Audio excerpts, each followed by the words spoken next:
নমস্কাৰ এই মুহূৰ্তত আহি পৰিছে কেইবাটাও গুৰুত্বপূৰ্ণ খবৰ আজি হৈছে 23 জানুৱাৰী অসমৰ লগতে ভাৰতৰ বিভিন্ন প্ৰান্তৰ পৰা কেইবাটাও সন্ধিয়াৰ গুৰুত্বপূৰ্ণ খবৰ যুগুতোৱা হৈছে আৰু এনেকুৱা ধৰণৰ খবৰসমূহ নিজেও চাবৰ কাৰণে চেনেলটো ছাবস্ক্ৰাইব কৰি কাষত থকা বেল আইকনটো প্ৰেছ কৰাৰ লগতে ভিডিঅ'টোত এটাকৈ লাইক কৰি উৎসাহিত কৰিব আজি প্ৰধানমন্ত্ৰী নৰেন্দ্ৰ মোদীয়ে শিৱসাগৰ জেৰেঙা পথাৰত উপস্থিত হৈ অসমবাসীক কি কথা উল্লেখ কৰিলে ঐতিহাসিক শিৱসাগৰত প্ৰথমতে প্ৰধানমন্ত্ৰী নৰেন্দ্ৰ মোদী উপস্থিত হৈ অসমীয়াক ইংৰাজী নৱবৰ্ষ আৰু ভোগালী বিহুৰ শুভেচ্ছা জনাই প্ৰধানমন্ত্ৰীয়ে কয় যে মই অসমবাসীক নৱবৰ্ষ আৰু ভোগালীৰ শুভেচ্ছা জনাইছো আহিবলগীয়া দিনবোৰ সৌভাগ্যপূৰ্ণ হওক বুলি উল্লেখ কৰিছে অসমৰ প্ৰতি টকা মৰমে মোক বাৰে বাৰে অসমলৈ টানি আনে বুলি উল্লেখ কৰে প্ৰধানমন্ত্ৰীয়ে যোৱাবাৰ বড়ো সমস্যা সমাধানৰ সময়ত অসমলৈ অহাৰ পাছত এতিয়া ভূমিপুত্ৰসকলক অধিকাৰ সুৰক্ষিত হোৱাৰ সময়ত আহিছো বুলি উল্লেখ কৰে প্ৰধানমন্ত্ৰীয়ে আজিৰ দিন স্বাভিমান স্বাধীনতা আৰু সুৰক্ষাৰ সমন্বয় আনহাতে এই অনুষ্ঠান হৈছে ঐতিহাসিক জেৰেঙাত যি জেৰেঙা জয়মতীৰ সাহস আৰু ত্যাগৰ কাৰণে জনাজাত ইয়াৰ উপৰি ভাষণ প্ৰসংগত প্ৰধানমন্ত্ৰী নৰেন্দ্ৰ মোদীয়ে কয় অসমৰ দ্ৰুতগতিৰ বিকাশ আমাৰ বাবে অতি গুৰুত্বপূৰ্ণ আত্মনিৰ্ভৰ অসম সফল হৈছে ইয়াত বসবাস কৰা লোকসকলৰ মাজত আত্মবিশ্বাসৰ জৰিয়তে ৰাজ্যৰ 40% জনসংখ্যাই কেন্দ্ৰীয় চৰকাৰৰ আয়ুষ্মান ভাৰত আঁচনিৰ দ্বাৰা লাভান্বিত হৈছে বুলি উল্লেখ কৰিছে প্ৰধানমন্ত্ৰীগৰাকীয়ে লগতে কৈছে যে নেতাজী স্মৰণ আমাৰ বাবে আজিও সাহস হৈ আছে আজিৰ দিনটো ৰাষ্ট্ৰীয় সংকল্পসমূহ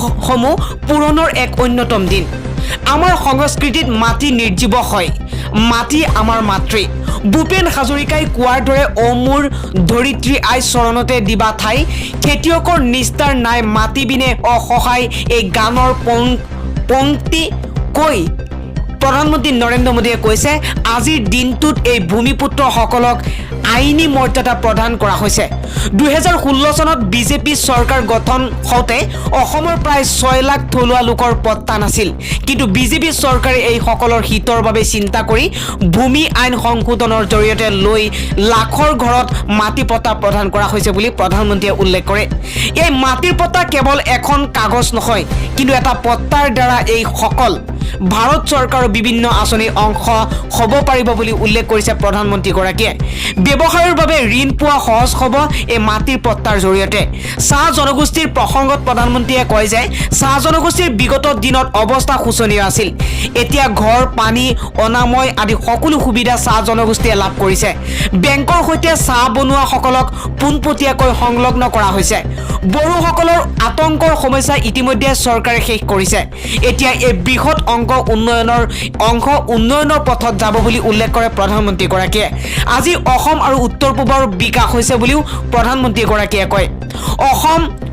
লুক ইষ্ট পলিচিৰ অংশ হৈ পৰিছে বুলি উল্লেখ কৰিছে অসমক পূবৰ সৈতে সাঙুৰি যাতায়াতৰ উন্নয়ন হৈছে দলং পথ নিৰ্মাণ হৈছে পূবৰ দেশসমূহৰ সৈতে সম্পৰ্ক স্থাপন হৈছে আৰু লগতে যাতায়াতৰ উন্নয়নৰ বাবে ঔদ্যোগিক বিকাশৰ পথ খোল খাইছে বুলি উল্লেখ কৰিছে অসম জাতীয় পৰিষদ নামৰ আঞ্চলিক নতুন দলটোৰ সভাপতি লুৰিণজ্যোতি গগৈয়ে এইবাৰ প্ৰধানমন্ত্ৰী নৰেন্দ্ৰ মোদীলৈ এটা প্ৰশ্ন উত্থাপন কৰিছে 2016ৰ পাছত কিমানজন বাংলাদেশী গ'ল তাৰ তালিকা দিবলৈ প্ৰধানমন্ত্ৰীক প্ৰশ্ন উত্থাপন কৰিছে প্ৰধানমন্ত্ৰী নৰেন্দ্ৰ মোদীৰ অসম ভ্ৰমণ প্ৰাক্ষণত তেওঁৰ বিৰুদ্ধে মিথ্যাচাৰৰ মহা অভিযোগ উত্থাপন কৰিছে নৱগঠিত আঞ্চলিক ৰাজনৈতিক দল অসম জাতীয় পৰিষদে আৰু যোৱাকালি সংবাদমেল সম্বোধন কৰি পৰিষদৰ সভাপতি লুৰিণজ্যোতি গগৈয়ে কয় যে প্ৰধানমন্ত্ৰী নৰেন্দ্ৰ মোদীয়ে অসমক লৈ কোৱা প্ৰতিটো কথা মিছা প্ৰমাণিত হৈছে এইবাৰো তেওঁ মিছা কথাৰে আভুৱা ভৰিবলৈ আহিছে বুলি উল্লেখ কৰিছে সেইবাবেই তেওঁৰ ভ্ৰমণৰ প্ৰাক মুহূৰ্তত অসম জাতীয় পৰিষদে মিথ্যাচাৰৰ মহা অভিযোগ উত্থাপন কৰিছে এসময়ত প্ৰধানমন্ত্ৰীগৰাকীয়ে কৈছিল যে 2014 চনৰ 16 মেৰ পাছত বাংলাদেশীয়ে অসমৰ পৰা তালি টোপোলা বান্ধিব লাগিব কিন্তু একেগৰাকী ব্যক্তিয়ে পুনৰবাৰ 2014 চনৰ 31 ডিচেম্বৰলৈ বাংলাদেশীক ৰঙা দলিচাহে পাৰি দিলে বুলি উল্লেখ কৰিছে আজি অসমলৈ আহিবলগীয়া প্ৰধানমন্ত্ৰীগৰাকীক বিগত 6টা বছৰত কিমান বাংলাদেশীয়ে তালি টোপোলা বান্ধিলে তাৰ তালিকা প্ৰকাশ কৰিবলৈ লুৰিণজ্যোতি গগৈয়ে প্ৰত্যাহ্বান জনাইছে। সংবাদমেলত তেওঁ আন কেইবাটাও গুৰুত্বপূৰ্ণ বিষয় উত্থাপন কৰি কয় যে বাংলাদেশ সীমান্তত থকা অসমৰ ভূমিত ৰাষ্ট্ৰীয় পতাকা উত্তোলন কৰি বিজেপি দলে 1 ইঞ্চি ভূমিও বাংলাদেশলৈ হস্তান্তৰ কৰা নহ'ব বুলি কৈছিল। কিন্তু দলটোৱে অসমৰ মাটি বাংলাদেশলৈ হস্তান্তৰ কৰাই নহয়, অসম আন্দোলনক চূড়ান্ত অপমান কৰাৰ লগতে 860 গৰাকী শ্বহীদৰ ত্যাগক মূল্যহীন কৰিছে বুলি উল্লেখ কৰিছে। 2016 চনৰ 3 জানুৱাৰীত তেতিয়াৰ গৃহমন্ত্ৰী ৰাজনাথ সিং সীমান্ত চিল সন্দৰ্ভত বাংলাদেশৰ লগত কথা পাতিব বুলি দিয়া প্ৰতিশ্ৰুতি ঘোষণাতে সীমাবদ্ধ হৈ থাকিল। আজিও বাংলাদেশ সীমান্তৰ 52 কিলোমিটাৰ উন্মুক্ত হৈ থাকিল। বিদেশীৰ বিৰুদ্ধে স্বদেশীৰ যুদ্ধ আৰম্ভ বুলি ঘোষণা কৰি বিজেপি চৰকাৰে অসমবাসীৰ প্ৰবল প্ৰতিবাদৰ পাছতো কাহ প্ৰৱৰ্তন কৰি বিদেশী নাগৰিকক স্বদেশী সজোৱাৰ ষড়যন্ত্ৰত লিপ্ত হ'ল। অসম চুক্তিৰ 6 নং দফাৰ ৰূপায়ণৰ বাবে গঠিত উচ্চস্তৰীয় সমিতিৰ প্ৰতিবেদন কেন্দ্ৰীয় চৰকাৰে গ্ৰহণ নকৰি মুখ্যমন্ত্ৰীৰ কাৰ্যালয়ত পেলাই থলে বুলি উল্লেখ কৰিছে। বাংলাদেশী হিন্দু নাগৰিকক অসমত সংস্থাপনৰ স্বাৰ্থত বিদেশী চিনাক্তকৰণ আৰু বহিষ্কৰণৰ অন্যতম ব্যৱস্থা NRC প্ৰস্তুত কৰাত বিজেপি চৰকাৰে পালন নকৰিলে নিজৰ দায়িত্ব। লুৰিণজ্যোতি গগৈয়ে বহুকেইটা প্ৰশ্ন উত্থাপন কৰিছে এইবাৰ প্ৰধানমন্ত্ৰী নৰেন্দ্ৰ মোদীৰ ওপৰত। ইনাৰ লাইন পাৰ্মিট ব্যৱস্থাও অসমৰ পৰা প্ৰত্যাহাৰ কৰা হ'ল। অসমৰ বিশেষ ৰাজ্যৰ মৰ্যাদা কৰ্তন কৰিলে। বৃহৎ নদীবান্ধ নিৰ্মাণৰ সিদ্ধান্ত ল'লে তথাপিও ইয়াক সম্পূৰ্ণ নহ'ল। অসমৰ পৰা অসম ৰাজ্যৰ মৰ্যাদা কিয় কৰ্তন কৰিলে তাৰ ওপৰতো প্ৰশ্ন কৰিলে। বানপানীক ৰাষ্ট্ৰীয় সমস্যা ঘোষণা কৰাটো বাদেই বান ব্যৱস্থাপনাৰ 60% ধন কৰ্তন কৰিলে কেন্দ্ৰীয় চৰকাৰে। 6 জনগোষ্ঠীক বঞ্চনা আৰু লগতে প্ৰতাৰণাৰ বাহিৰে আন একো নিদিলে বুলি উল্লেখ কৰিছে। নগাঁও আৰু কাছাৰ কাগজ কল পুনৰ জীৱিত নকৰি সাহস পক্ষ থিয় হৈছে গুজৰাটী পুঁজিপতিৰ পক্ষত বুলি উল্লেখ কৰে। অসম তথা উত্তৰ পূবৰ প্ৰাকৃতিক সম্পদ লুণ্ঠনৰ স্বাৰ্থত ভয়ংকৰ অভিসন্ধিৰে জাপি দিছে পাৰিৱেশিক প্ৰভাৱ নিৰূপণ অধিসূচনা। স্থগিত কৰিছে উত্তৰ পূব উদ্যোগিক আৰু বিনিয়োগ নীতি। লাভজনক তৈল ক্ষেত্ৰসমূহত হস্তান্তৰ কৰা হৈছে ব্যক্তিগত কোম্পানীসমূহৰ হাতত।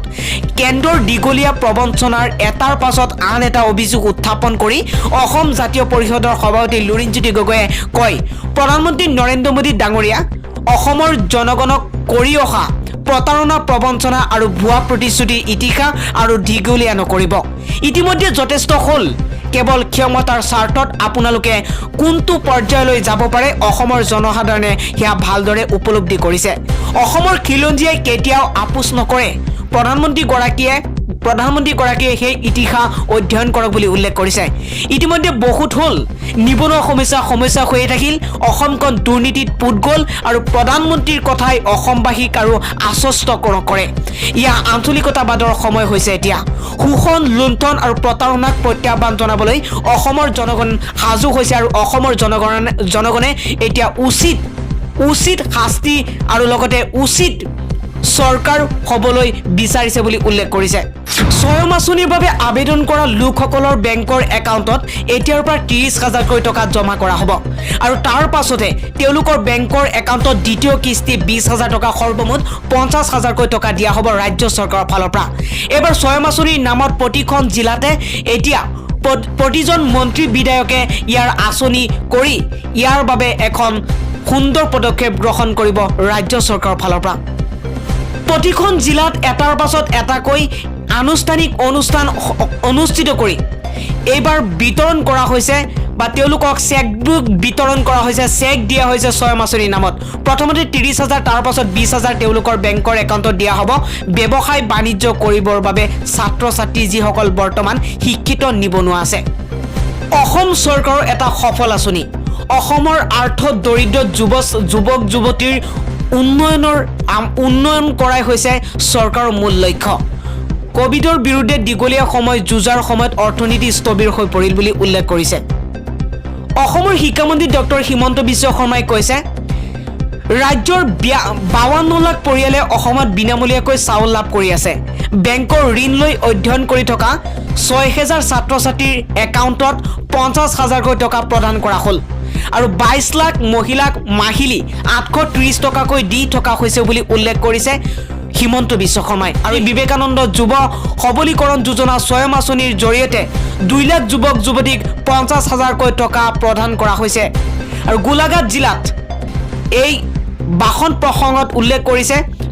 শিক্ষামন্ত্ৰী ডক্টৰ হিমন্ত বিশ্ব শৰ্মাই আৰু প্ৰথম কিস্তি 30,000কৈ টকা প্ৰদান কৰা হৈছে আৰু এই সকলক পৰৱৰ্তী সময়ত বিভিন্ন উদ্যোগ অথবা কৃষিৰ ক্ষেত্ৰত প্ৰশিক্ষণ দিয়া হ'ব আৰু প্ৰশিক্ষণৰ পাছত 20,000 টকা প্ৰদান কৰা হ'ব আৰু তদুপৰি ভাল ফলাফল প্ৰদৰ্শন কৰা সকলক গড় গাপ্তানি কৃষি আদি বিভাগত বিনামূলীয়াকৈ পঞ্জীয়ন কৰা হ'ব বুলি উল্লেখ কৰিছে যাতে গাঁৱৰ সৰু সৰু কামবোৰ তেওঁলোকে কৰি সুফল লাভ কৰিব পাৰে আৰু ডক্টৰ হিমন্ত বিশ্ব শৰ্মাই কৈছে তেওঁ এই যুৱক যুৱতীসকলক লৈ আশাবাদী আৰু তেওঁলোকে আঁচনিখনৰ দ্বাৰা আগবাঢ়ি গৈ অৰ্থনৈতিকভাৱে উপকৃত হ'ব পাৰিব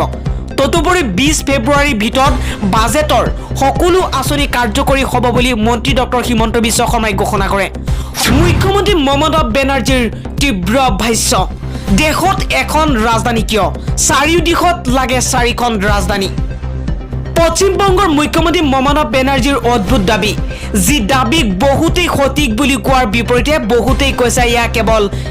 পাগলামি বুলি উল্লেখ কৰিছে কিয়নো মমতা বেনাৰ্জীয়ে প্ৰশ্ন কৰিছে ভাৰতৰ দৰে এখন বিশাল দেশত কেৱল এখন ৰাজধানী কিয় লগতে ইয়াকো কয় যে ভাৰতৰ দৰে এখন দেশত চাৰিটা দিশত চাৰিখন ৰাজধানী হোৱা প্ৰয়োজন আজি নেতাজী সুভাষ চন্দ্ৰ বসুৰ জন্মদিৱসৰ দিনটোতে এইদৰে মন্তব্য কৰে মমতা বেনাৰ্জীয়ে লগতে কয় কেন্দ্ৰীয় চৰকাৰে কেৱল দিল্লীৰ কথাই ভাবে দিল্লীৰ কথাই চিন্তা কৰে সকলো ফালৰ পৰাই উন্নতি হয় কেৱল দিল্লী কোনোদিনে বেয়া বুলাই নাই কিন্তু দিল্লীৰ লগতে দেশত বাকি তিনিটা প্ৰান্তটো ৰাজধানী হলে তেতিয়া সকলো প্ৰান্ততে সমান উন্নতি হ'ব বুলি মমতা বেনাৰ্জীৰ দাবী এই মন্তব্যৰ পিছতে বহু লোকে মমতা বেনাৰ্জীৰ ওপৰত বহু বাক্যবাণেৰে আক্ৰমণো কৰিছে আলফাৰ সেনাধ্যক্ষ পৰেশ বৰুৱাক মূল খুঁটিলৈ ঘূৰি অহাৰ আহ্বান জনাইছে প্ৰমোদ বড়োৱে এইবাৰ আলফাৰ সেনাধ্যক্ষ পৰেশ বৰুৱাক মূল খুঁটিলৈ ঘূৰি অহাৰ বাবে আহ্বান জনাইছে প্ৰমোদ বড়োৱে লগতে কয় যে আলফাৰ যি স্বাধীন অসমৰ সংগ্ৰাম সেই সংগ্ৰামক সন্মান জনায় যিদৰে বড়োলেণ্ডৰ আন্দোলন তেনেদৰে স্বাধীন অসমকেই এইবুলি হিংসা কৰা বেয়া বুলি উল্লেখ কৰে প্ৰমোদ বড়োৱে সেয়ে হিংসা পৰিহাৰ কৰি পৰেশ বৰুৱাক মূল খুঁটিলৈ ঘূৰি অহাৰ আহ্বান বিটিচি প্ৰধান প্ৰমোদ বড়োৰ আজি কোকৰাঝাৰত অনুষ্ঠিত হোৱা মাটিৰ পট্টা বিতৰণ সভাত এইদৰে মন্তব্য কৰে প্ৰমোদ বড়োৱে কেন্দ্ৰীয় চৰকাৰৰ প্ৰতিশ্ৰুতি অসাৰ উন্মুক্ত ভাৰত বাংলা সীমান্ত আছে মাত্ৰ এডাল তাঁৰ চৰকাৰৰ প্ৰতিশ্ৰুতি অসাৰ থাকে এবাৰ প্ৰতিশ্ৰুতি অসাৰ কেন্দ্ৰীয় চৰকাৰৰ বৰ্তমানে উন্মুক্ত হৈ আছে ভাৰত সীমান্ত বাংলা সীমান্ত সুৰক্ষা দিয়াৰ নামত আছে মাথো এডাল কাটা তাঁৰ ইয়াত ধুবুৰী জিলাৰ দৃশ্য উন্মুক্ত ভাৰত বাংলাদেশ সীমান্ত নাই কোনো স্মাৰ্ট ইয়াত কোনো ধৰণৰ ব্যৱস্থা এতিয়াও উন্মুক্ত হৈ আছে ধুবুৰী ভাৰত বাংলা নদী পথৰ সীমান্ত অকল নদী পথেই নহয় স্থল পথতো নাই কোনো ধৰণৰ ফেজিন্সৰ ব্যৱস্থা